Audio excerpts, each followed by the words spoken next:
Journal of Wildlife Photography. And today we're joined by Gregory Basco, life photographer and journal contributor who's based in Costa Rica. And we're just asking him a couple questions today about his life as a wildlife photographer and some advice that he has for other photographers, people starting out in the field. So Greg, I'm glad you're here with us today. Thank you for taking the time. Pleasure to be here with you, Danielle. Thank you. Thank you. So tell me, how did you get your start as a wildlife photographer?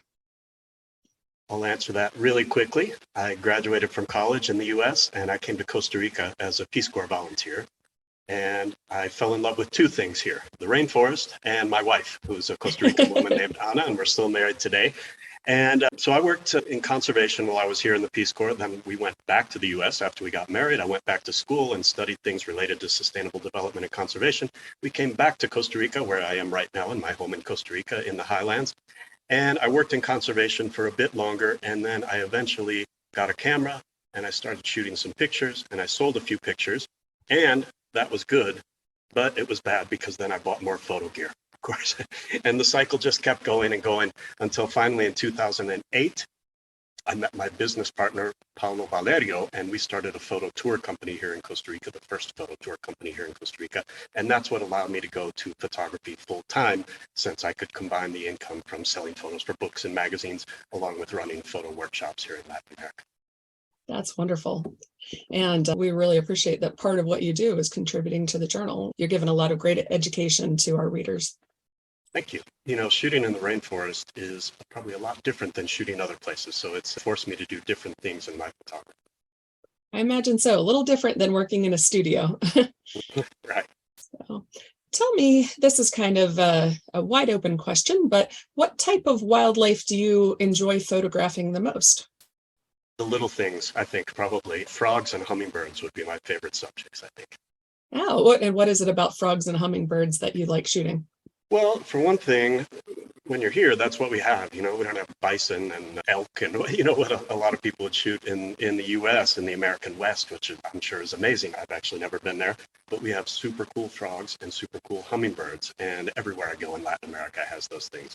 And so I just love them. There's the variety. Of course, frogs, you have a variety of colors, all these things. Some are poisonous, some are, so there's behavioral things and all that sort of thing. And they're just beautiful, visually stunning, these frogs. And then hummingbirds, again, these flying, dazzling jewels that have this iridescence. And then the motion of hummingbirds too. So to me, it combines everything I love about nature photography in terms of this visual impact, but also portraying motion. Yeah, and I know that shooting hummingbirds presents a special challenge that's a lot.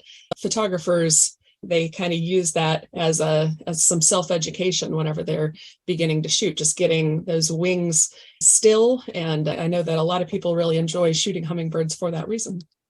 Yeah, I mean, hummingbirds are amazing because you could make the wings frozen if you use flash, or you can make them blurry. And both kinds, by the way, I will say this, but I've heard people say that frozen hummingbird wings, tack sharp hummingbird wings, don't look natural because that's not how we see them. Yes. And I always say, well, does that mean you don't like blurry, silky water and waterfalls? Because that's not how we see it. So I just think it's two different ways to portray motion that's actually happening. You could use a longer shutter speed and get blurred wings, and that can look really cool. Or you can use flashes, or if you're blessed with great light, which we don't generally have here in the tropics, in the forest, you can use flashes at a low power to stop the action, and those can be great too.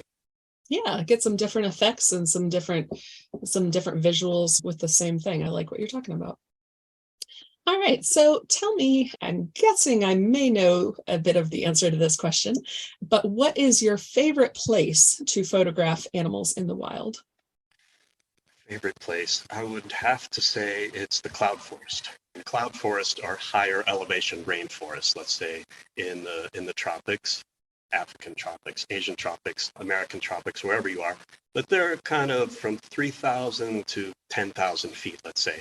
And they're these misty, kind of enchanted looking forests where about half of the precipitation actually comes from the clouds that are moving through the forest, and that water is getting captured by all the lush vegetation and dripping down to the forest floor. And so they're just amazing. They tend to be cool in temperature, just visually really, really cool. not as buggy and hot and humid as lowland rainforests, which are amazing in themselves too. The cloud forests to me just have it all. And again, in these cloud forests, there are really cool frogs, really cool birds, really cool hummingbirds, and even monkeys and things like that. Absolutely. That's a great answer. I visited the cloud forest in Costa Rica once, and I will never forget it. We came across a quetzal up high in a tree, and I did not come away with great photos from that day. This was while I was still in college, but just the experience of being there, I definitely would like to go back at some point. Seeing and being able to photograph a resplendent quetzal in a misty cloud forest is just, it's a top experience that everybody should have, I think. Yeah. Absolutely. I think those are some of the most beautiful birds on the planet. So tell me, what have been some of the most challenging things you've encountered while photographing wildlife and just in general being a working professional wildlife photographer? Like the most challenging types of photos to take, or more as a Challenging photos and also perhaps just the realities of life as a working professional wildlife photographer and the difficulties that come with that and how you've kind of overcome them. yeah, how is the life, let's say, of a pro nature photographer? That's a really good question, because a lot of people think we're just out there shooting all the time, and that might be the case for maybe a few select Nat Geo full-time pros and things like that. But for the majority of us, we don't shoot that often. I spend a lot of time leading workshops, and I don't shoot much on workshops because obviously it's all about the clients. Of course. And then a lot of time when I'm not out on workshops, I'll be playing catch up back at the office, trying to do blog articles and YouTube videos and social media stuff and workshop logistics behind the scenes and planning and all the taxes, all the things that Writing for the that journal. one would do. And so it's really not that often that I get to go out and photograph for myself. But when I do, I really enjoy things that challenge my photographic skills. And one of the things I've been doing that I started back in the pandemic is doing camera trapping, which is a whole topic for another maybe interview or article or all sorts of things. But it's a really fun challenge because people will say, oh, well, that's cheating. You weren't there when you took the photo. When you have a camera trap, you leave your camera out in the woods somewhere for a month at a time or a couple weeks at a time or whatever it is.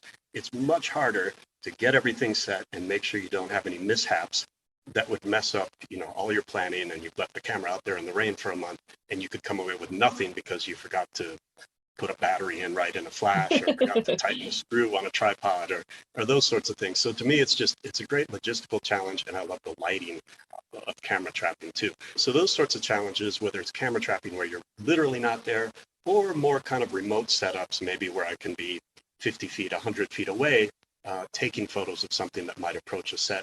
I really enjoy those sorts of photos because there's a lot of challenges, but more than that, there's kind of some artistic stuff going on where you have to think of how an animal relates to a scene or a habitat.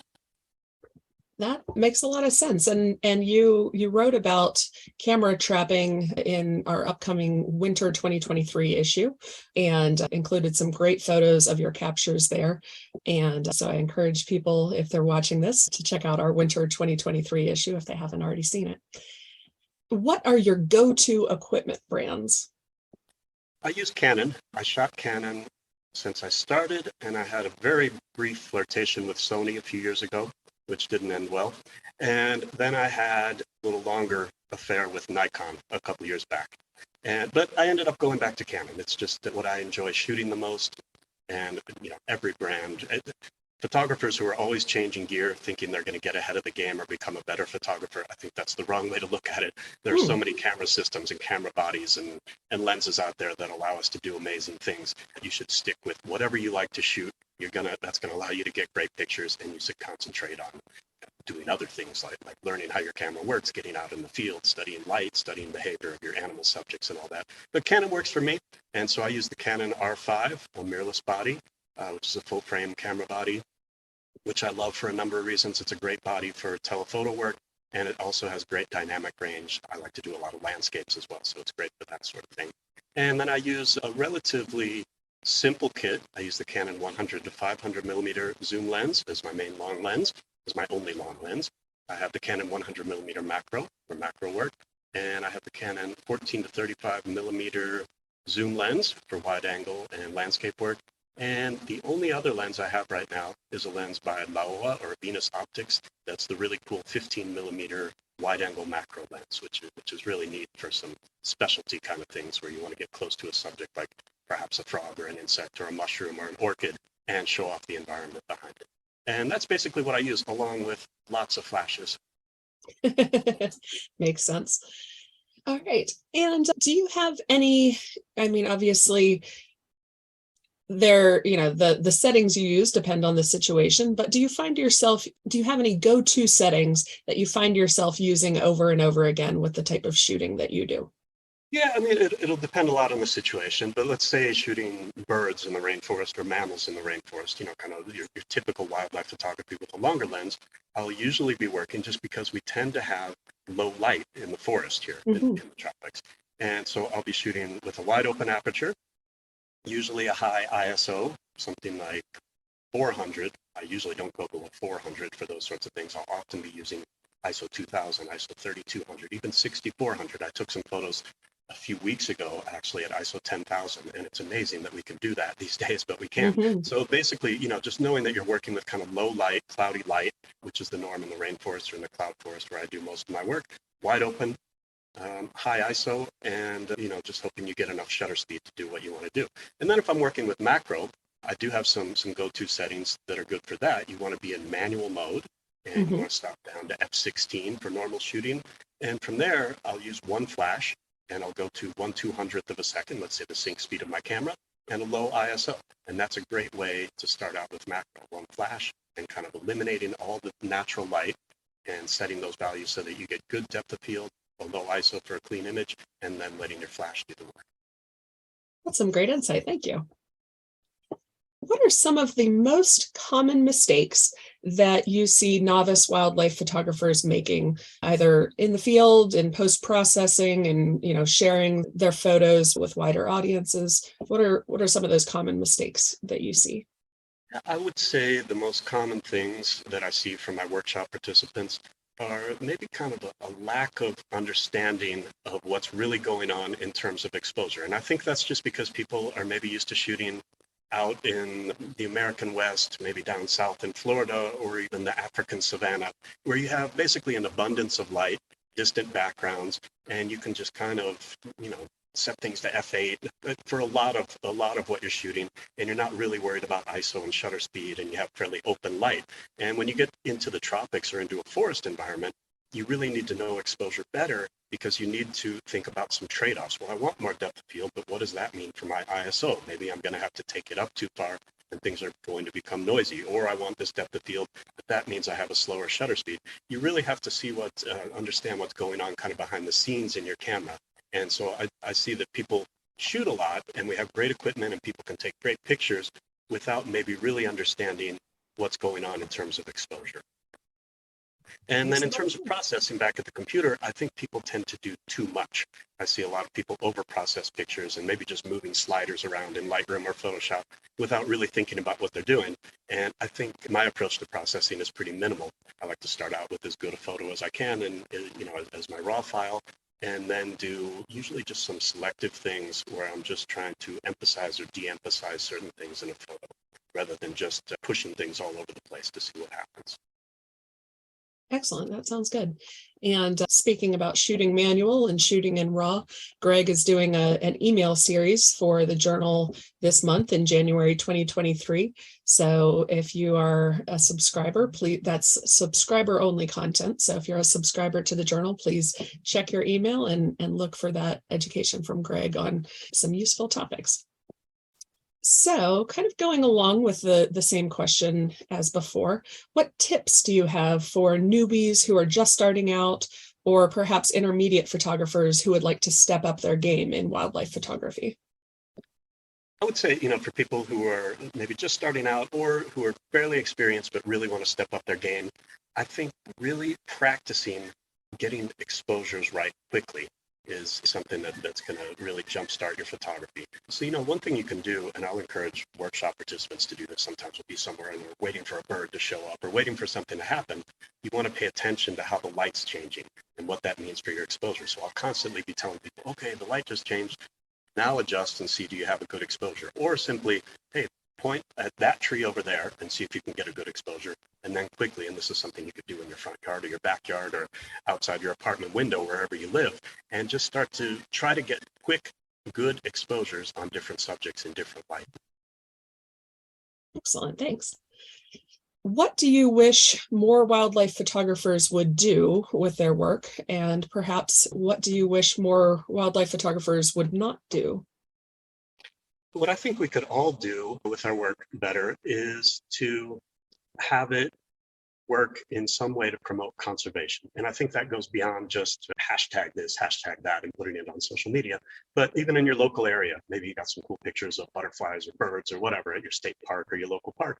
If you can approach maybe some sort of non-governmental organization or nonprofit or the municipality where you live or whatever, they might be really interested to know that you have these cool photos, because I think a lot of us take these photos and we enjoy them, and maybe a few people on Facebook and Instagram enjoy them, but they could be, putting themselves toward some sort of purpose. And I think that would be great. And it's something I think we can all do quite easily, because what I've found is that researchers, whatever, government people, they're usually thrilled to have good quality photos of whatever they're working on. And so that's something that I think we could all do. What do I wish people wouldn't do? This is a controversial one perhaps, but baiting drives me crazy, where people put out live animals to attract their subject and even have their subject killing an animal, this happens out in nature. Obviously, it's a circle of life sort of thing. But I don't think putting other animals in danger or harming them just to get a photo is cool. And I wish people would stop doing that. Or at least if they do it, and I think it's okay, because these are ethical debates, nobody is right or wrong. At least if they do it, have the courage to say, this is how I did it. And then people can decide for themselves whether they think that's a cool thing to do or not. The other thing I would say that I wish a lot of photographers would not focus on so much these days is contests. I think contests can be fun, but I see a lot of people out there and I get a lot of questions. How can I shoot contest winning photos and things like that? And I think this whole mania behind winning contests with photos can drive unethical behavior. And I think for us personally as photographers, it can start to kind of take the joy out of why we're out in nature to begin with. And I think that's what has drawn most of us to nature photography, is that we like being out there and seeing incredible things out in the world. And if you start to shoot only for, will this win a contest or a camera club contest or a giant international contest or whatever, I think it just changes your approach to photography and why you're doing it. And so I just think the focus on contests is not really healthy for the nature photography community. That makes a lot of sense. And I agree with you. I think that most of the wildlife photographers out there, they have an appreciation and an understanding of the animals that they're shooting, or hopefully they have an understanding of the animals that they're shooting. And in general, they want those animals to succeed in their place in the world. And, they'd like to help with their conservation. I think a lot of times people don't always make the connection between making excellent photos, capturing great moments and, producing high quality photography of these animals, and then taking it that next step to, using that photography, pulling it off of their hard drive, sharing it beyond just with their friends on their Facebook account, and doing things with it, like you were saying about sharing with governmental agencies or NGOs or nonprofits that work on life's behalf. And yeah, I agree with you. I would love to see more people doing that with their photography. And we're always trying to encourage that with the content that we put in the journal. Yeah, I think it's not because people don't want to. I think it's just because people don't realize that there are actually fairly easy connections that you can make to allow that to happen. And usually the people who are working in those fields, like I said, are usually very happy to have your images used to help what they're doing. I agree. And I think another thing, people sometimes are kind of intimidated. They see somebody like you who, you're a full-time photography professional, and you're working in different realms, and they see somebody like you as being perfectly appropriate to be sharing your work with those organizations that you were talking about. But even if this is somebody's side hobby, but they're getting great photos, perhaps of animals that are not often seen, that there's a lot of organizations that would be very, very interested in those. And I think there's a difference between an advanced photographer and a professional photographer, just in the quality of photos compared to what you're doing with the photos and whether you're making money off of those, that doesn't really matter. You can be a wonderful photographer and, just have this be your side gig or your hobby. And, and you're have a whole other career as a, doctor or cashier or whatever. Mhm. And just, also really excel as a wildlife photographer who can share their work. Yeah, no, totally. Being a pro photographer is not, that shouldn't be some entry barrier to taking great photos. And it's not at all. Not all pros take great photos. Yeah, And a lot of amateurs take fantastic photos. Successful pros sometimes take okay photos, but maybe they're really good at marketing and stuff like that. The point is, we exactly. can all take great photos, whether we're full-time pros or not. And those photos could be really interesting for people. And one of the great things about photography is it's just a lifelong journey where you're all, nobody ever masters photography to the point where they know everything and they can no That I longer. actually have. I have, as of yesterday. You've learned all the stuff. I just realized it. Gotcha. Well, good for you. You're the only one I've ever met. So. No, totally. Every time I write an article for the journal, for my blog, I do a video, whatever, I teach people something in a workshop. Every time you try to teach people something about something, no matter what your field is, you realize how much you don't know. And it's a great learning opportunity for sure. Yeah, I agree with you. I think that, the more you learn about something and the more you realize what you don't know and the opportunities that you have to learn more about that subject. All right, last question. What would you say is your most memorable wildlife photography experience? I had a feeling that would be one of the questions. And I would have to say it's the time I was able to photograph a tapir, a Baird's tapir, which is a large rainforest mammal. They can weigh like 300 kilos. Really elusive mammal that one doesn't see often. And it was, I guess, about 7 years ago, maybe. I was in an amazing national park in Costa Rica called the Tenorio Volcano National Park. It's where the Rio Celeste flows through this beautiful, lush, kind of transitional rainforest, cloud forest. The Celeste River, as the name suggests, is really heavenly blue. Amazing, amazing. And I was photographing some landscapes, so I had a wide angle lens on, when all of a sudden a tapir crashed out of the brush and started swimming down the river. And I had seen a spot just 100 yards back up the trail from where I had come, and there was a shaft of sunlight that was streaming across the river. And I thought, wow, if the tapir swims through that, this would be amazing. So I ran down there. I had, let's say, the wrong lens for wildlife photography. I had like a 24 millimeter fixed wide angle lens, manual focus lens. But I thought, wow, if it swam through there, that would be amazing. I ran down there. It did. And I got like 2 or 3 shots manually focused. And to me, it's one of my favorite photos of all time, because the type of wildlife photography I enjoy best, whether it's mine or other people's, is when the animal is part of a really beautiful scene, where you would say, wow, this is a cool landscape. And look, it has an animal in it too. And that's exactly how this moment was for me. Besides just being in one of the most beautiful places, I think, in the world, certainly one of the most beautiful places in Costa Rica, being in that environment and just having this encounter with an animal, like I said, that's really iconic and elusive in a better setting I could not have asked for. It was just an amazing moment. And it only lasted, I don't know, maybe it was 2 or 3 minutes. And then Wow. it swam down the river and it was gone. I'm pretty sure the photo that you're talking about is one that you sent with your storytelling article. It is actually, yeah, because we used it for some other things along with a conservation group that with my work in Costa Rica. Again, just because it shows here's this amazing animal in this incredible environment.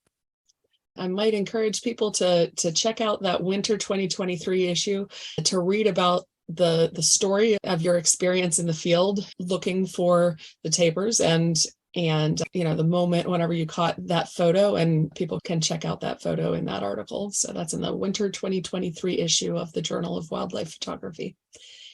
All right. Well, Greg, thank you so much. We really appreciate your time. Again, this is Gregory Basco of Deep Green Photography, and a regular contributor to the Journal of Wildlife Photography. Thank you again for your time. My pleasure. I'll get back to my Costa Rican coffee. Have a good day. You too.